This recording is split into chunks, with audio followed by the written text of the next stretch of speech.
Did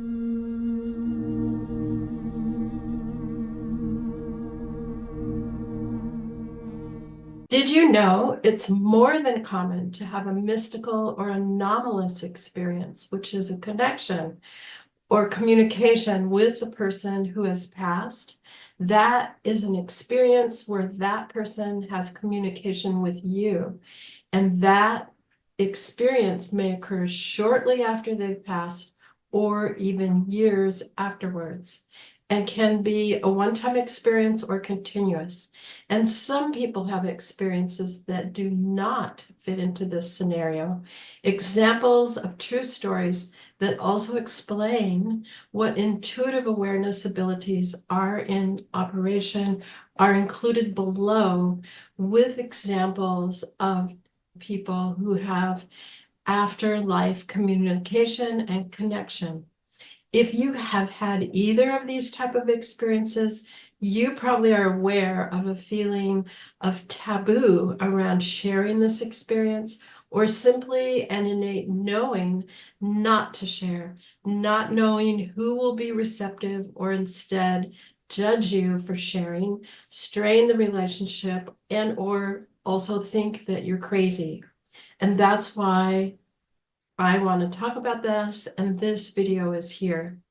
The research, and yes, there's extensive research, shows people who experience communication in some form with those who have passed, known as after-death communication or after-life connection, are from all age groups, different cultural backgrounds, all genders, and different economic backgrounds.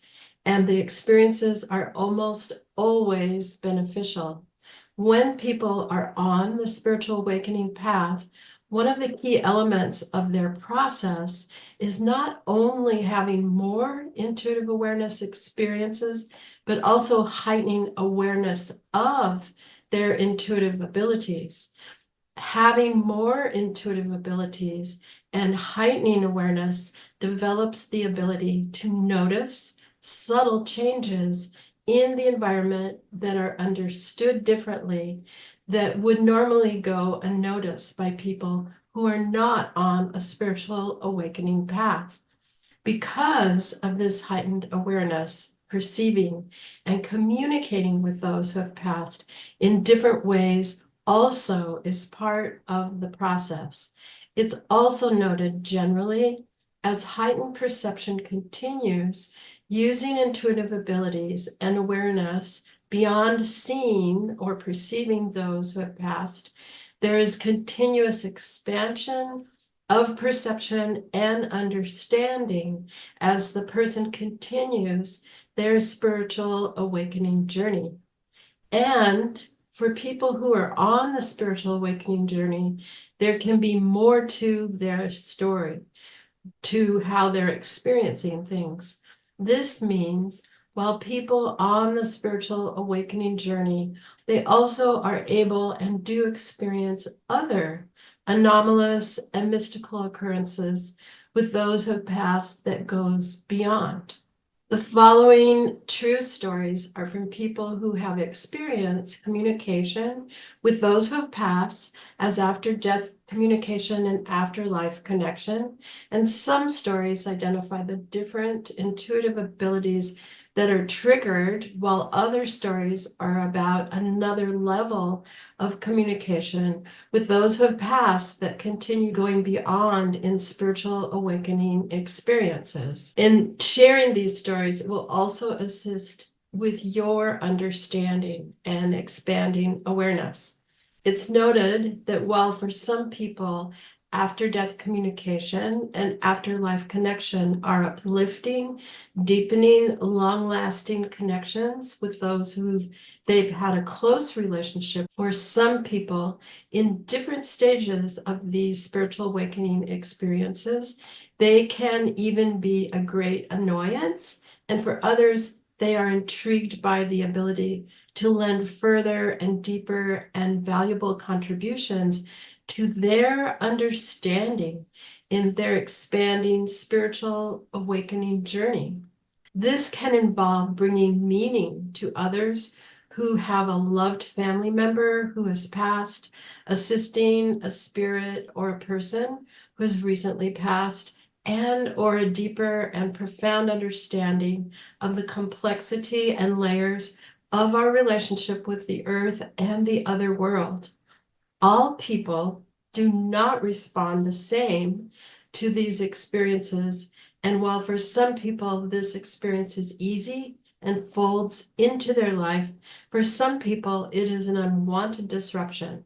And for others, it takes time to become comfortable with the experiences as part of their work and their personal work. And this first story is called Adriana's Abilities. While most people associate after-death communication and afterlife connection with someone they know, this is not always the case. Adriana had persistent experiences with those who passed, who she did not know. As a method to manage these intrusions, she shut herself off from these experiences for periods of time by taking sleeping pills for many years, because that's when these experiences would occur while she was going to sleep or was asleep, until she learned some methods of creating boundaries for herself and also made some decisions about how she wanted to interact with these occurrences and experiences. One evening, Adriana had a distinct experience of a young male who came to her and was asking for help while she was making jewelry. She noted his haircut was a stylish type, one side long and the other side short, and he was very persistent, was asking for help, and was very stressed. He needed assistance first with figuring out what had happened to him, as he wasn't certain. He was concerned if he was dead, and also how he had died. Adriana was also shown a car accident scene on a very curvy and steep road. She did assist him in understanding he was in an accident and had died, and she showed him how to leave and how to go on peacefully and harmoniously. Because we are trained to think in terms of linear time, we are often surprised when we have pre-death communication or an experience of an event or events that we think are out of sequence to linear time. 2 days later, Adriana was attending an event. It was a party at her private school's principal's house. And when she arrived, she found herself in the foyer, where she unexpectedly noticed a photograph of the young guy who had shown up at her house. Here he was in the photo with the same haircut. She asked her friend who was at the event who the photo was, and was told the son had died 2 days before in an auto accident just as he had graduated from high school. He was in an auto accident on a twisty, curvy road. Adriana's experience was a clear sequence out of linear time that made no sense to her at the time, because she had no relationship to this person. She shared during the experience, she wondered, why is this strange person at my house contacting me and seeking my help? It wasn't until after the gathering, after seeing the photo, and after getting the explanation of the information, how it all came together. Adriana's intuitive abilities include clairaudience, clear hearing, and telepathic thought transference, clairsentience, clear knowing, and clairvoyance, clear seeing. She also knew what she needed to do to be of assistance. A component of Adriana's experience is called a feeling presence. Occurrence of a feeling presence is often also very common for people who experience a connection with someone who's passed. A feeling presence is an awareness or sense of a person around or in the room, and it's a specific to one person and not general. It's not like you're feeling a random person. It's usually to a specific person, but specifically to the person who has passed. And it's a loving connection who is present. And this experience is when we're can occur when we're wide awake, not while sleeping, or in an altered state of consciousness of hypnosis, dreaming, or meditation. And the next story is called Scuba Diving Miguel and Yogi. In the video that precedes this one on the same topic, titled After Death Communication and Spiritual Waking, there's a true story of a Navy SEAL and a pre-death or during death communication. The following story is about Miguel again, but another occurrence of communication as a pre-death or during passing experience. Miguel and Yogi were partners during their time as Navy SEALs in Vietnam through 9 tours. When Miguel left the Navy, he left the entire experience behind except for his love of the ocean, always living in different areas of the world near the beach. He no longer had contact with his partner Yogi and he went on with his life. It was an unspoken agreement that was about the layers of trauma of their experiences. And Miguel did know that Yogi had left the Navy SEALs and, like himself, was always around water and had a second career in Thailand, taking people out to scuba dive for a living. Nearly 4 decades passed, and Miguel had a dream about Yogi. He remembered Yogi appeared in his dream. The ocean was in the background, and Yogi was waving and greeting. The feeling of the dream was Yogi was content and was acknowledging the deep connection between them. The dream was significant because it was remembered easily and the different layers and meaning. It was about 10 days later, Miguel received a notice from the Navy that Yogi had passed. Miguel's dream about Yogi acknowledging their connection occurred around the time that Yogi was getting ready to pass, or it could have occurred right afterwards, and he'll never know.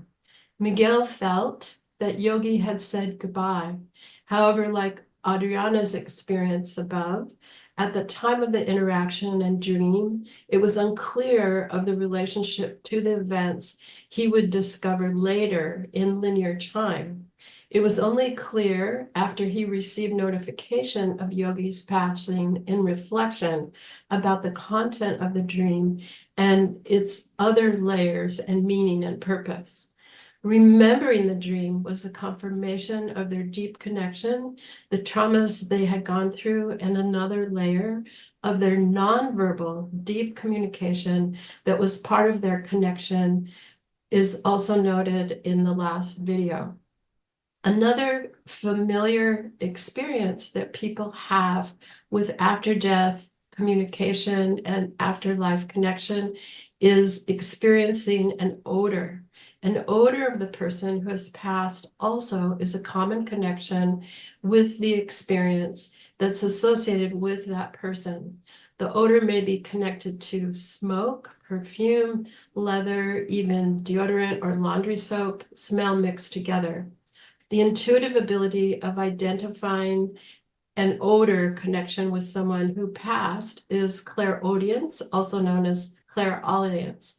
The following 3 experiences describe how clairaudience or clairaudience occurs, and in different ways. Nadia's grandfather. Nadia was well on the spiritual awakening journey with a variety of experiences for many years. One consistent experience she had that was comforting for her was the smell of her grandfather's cigar smoke. She would smell the odor out of the blue, and that was the trigger for her to have awareness that her grandfather was around. There wasn't a distinct connection of a message, but that of comfort, and Nadia always appreciated this connection and because it sustained her relationship with him. And another story is called The Grandmother of Jolene. Jolene was a medical doctor who had a wisdom beyond her years and connected deeply with her relationship with her grandmother, even over her mother and father. Jolene's grandmother had provided a sense of balance, safety, and love through her life and when her parents divorced. Although Jolene's mother had recently passed. It was the presence of her grandmother around her at certain times that she noticed that was comforting and felt supportive, especially during difficult times. It was the odor of her grandmother's perfume, which had a violet smell to it, that she would notice unexpectedly. Again, similar to Nadia, Jolene did not have a sense of identifying the odor with a particular specific message. Instead, the message was of comfort and knowing that her grandmother was around. The following story is not associated with someone who was known, who had passed. However, is about the same ability of clairaudience or that is activated when an odor occurs. Suzanne's encounter with an ascended master. Suzanne had lived off the grid for a while on a farm in St. David, Arizona, where they had no electricity to her dwelling, which was a one-room small building. And Suzanne was a consistent and avid reader and often stayed up late at night reading different books by the light of a kerosene lamp. She had recently read a book about ascended masters, and one in particular who would manifest with the smell of roses. One night, while Suzanne was reading, she began at first slightly becoming aware and then intensely aware of the smell of roses. The odor was very pleasant and permeated the room, and along with the odor was the awareness of the strong permeation of light and a strong feeling of peace and brilliance that was uplifting and comforting. So although Suzanne's experience was not of a person who she had any previous knowledge of or relationship with, there was still an experience of clairaudience or clairaudience. A feeling presence is an awareness or sense of the person around in the room. It's specific to one person and not general, usually to a generic present, but specifically to a person who has passed, and is when we're wide awake and not while sleeping or in an altered state of consciousness, of hypnosis, dreaming, or meditation. However, this presence can be so strong, it wakes people up if they are asleep, and the presence does not enter dreams. Alternatively, when we're awake, experiencing the presence of someone who has passed can be experienced as a breeze, a gentle movement. Sometimes people feel like the hair is going up on the back of their neck. It can be almost imperceptible, or even sometimes as an interruption or a discontinuity of how things are occurring. Other auditory and sensory cues of the presence of someone who's passed include hearing footsteps, the phone ringing, or the person's phone ringing, the rustling of clothing. Other people report seeing feathers, which is a sign of being on the right path. Feathers and pennies. A woman, Lydia, who was a nurse, had a close relationship with her mother. As she was growing up, they had become homeless for time, living out of a vehicle. Lydia's mother had passed, and she always knew when her mother was guiding her because she would leave feathers in her path as a message she was going in the right direction. An older movie that illustrates a similar concept is Dragonfly.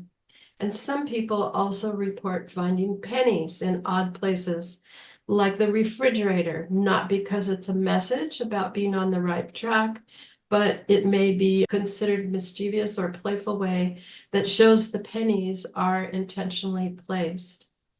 Expanding understanding in spiritual awakening. In some situations, seeing a person who has passed is not an attempt to communicate information in thought transference, but is unrelated and even considered an understanding of a situation. The following story reveals how perceiving the presence of a person or persons who have passed has a different outcome and purpose of presence. This story is called Maylene's Guest Ranch. Maylene owned a guest ranch in Tucson, Arizona, which originally the land of the indigenous people, the Tohono O'odham. This land was occupied by the Tohono O'odham over 200 years ago and had been for long before that. The people who originally settled the 5 acres after the Tohono O'odham had built many different buildings, one of which was an auto repair building from the 1940s. Maylene's family purchased the property from the original owners and turned it into a guest ranch. Maylene was getting ready to sell the property and knew she needed to clear out some of the disturbances because they experienced the presence of different personalities or characters that seemed to create disruption. Maylene had made peace with these presence. Maylene had made peace with the presence of the old man who worked on cars from the 1940s because he seemed to be friendly and part of the family. It was the unsettling experiences further away from the living quarters and guest houses that concerned her that she thought would cause the property not to sell. Maylene invited several people, Cora and Samantha, who she knew that had intuitive abilities to not only perceive, interpret, and understand those who had passed, but also knew how to assist them to go further on their path, leaving their disturbing existence peacefully and going to a more peaceful place. During the thorough investigation of all the buildings and property, Cora and Samantha discovered the origin of the disturbance. On the western boundary of her property, there were guardians of the land. These guardians were not visiting because they were friendly or because they had a message. They had made a commitment to be part of the protection of the land and were in service. Their role was to stay with the land as guardians and protectors. The disturbances that Maylene had encountered were based on Maylene or someone who was working for Maylene disrupting the land, which agitated the guardians and protectors. Cora and Samantha communicated with the guardians and made a peaceful arrangement. This exchange satisfied the guardians and as a result, also Maylene. This experience contributed to a greater understanding of Cora and Samantha's spiritual awakening because it was a layer of understanding they had not encountered before. Understanding human beings can and do make commitments as guardians for over hundreds of years and even longer was a profound understanding of the sacred inter for and with people, the earth and land across time. Pre-death connection or a push. This is another example of how there are communication from pre-death or after-death communication. A reminder can occur as a thought to reach someone, often out of the blue. First, it occurs as thinking about the person, often not for a long time, and the person's name sticks around, it keeps popping up in your consciousness. Then their name continues to come up as a persistent reminder to reach out. I have learned to act on these persistent reminders to connect. The experience can become almost nagging push to call or connect with someone, and often may be related to that person knowing they are going to leave Earth soon. Another example of how phenomena occurs in pre-death and after-death communication is electric lights flickering. A phenomena that is common after someone passes is changes in how the electrical lights are functioning. This can include the lights flickering when the presence of the person who has passed is attempting to make their presence known. In my own experience, when my father passed, there was a group of people in the house standing around in smaller groups of 2 or 3 people talking together. I was on a balcony overlooking all of these people, and I noticed a standing lamp flickering. I knew it had never flickered before. It was interesting to watch everyone slowly turn around and notice slightly out of sync with each other as they looked at the lamp. And it was as if it was orchestrated, a brief moment of silence, not really acknowledging what that meant. And then everyone turned back to their conversation as if nothing happened at all. I felt my father's presence and his frustration at not being able to get the attention that he wanted. And this is another story called Shoshana's Experience with Abilities. In one woman's near-death experience, she was able to pass on information from the person who was deceased because of her profession, not one time, but consistently. Shoshana worked with hospice with families. Her role changed after she had her own near-death experience where she gained the ability to see and communicate with the person who had passed.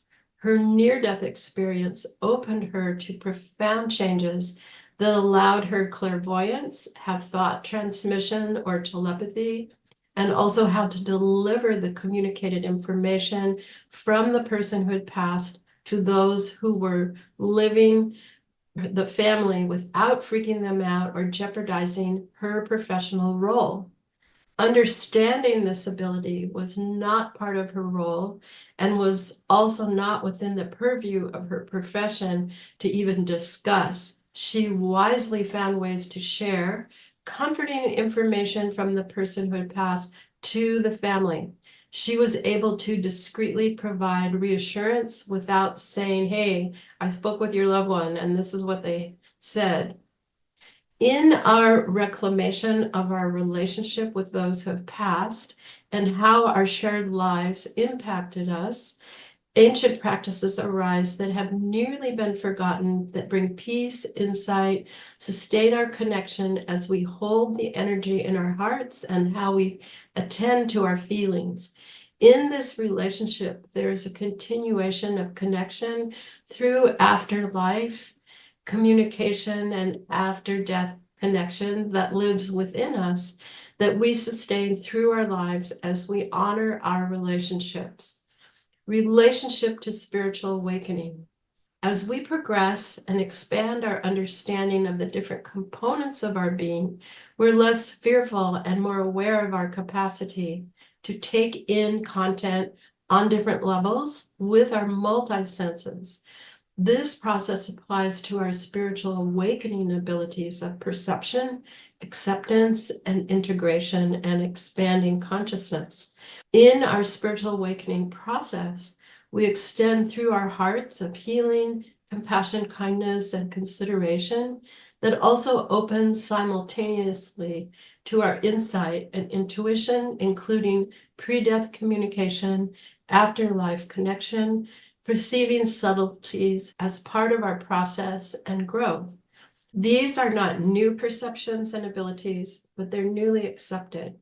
But we are newly expanding into a greater capacity.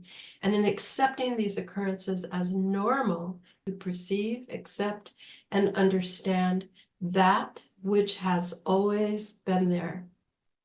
Thanks for watching, and please like and subscribe and check out the 3 Malete programs.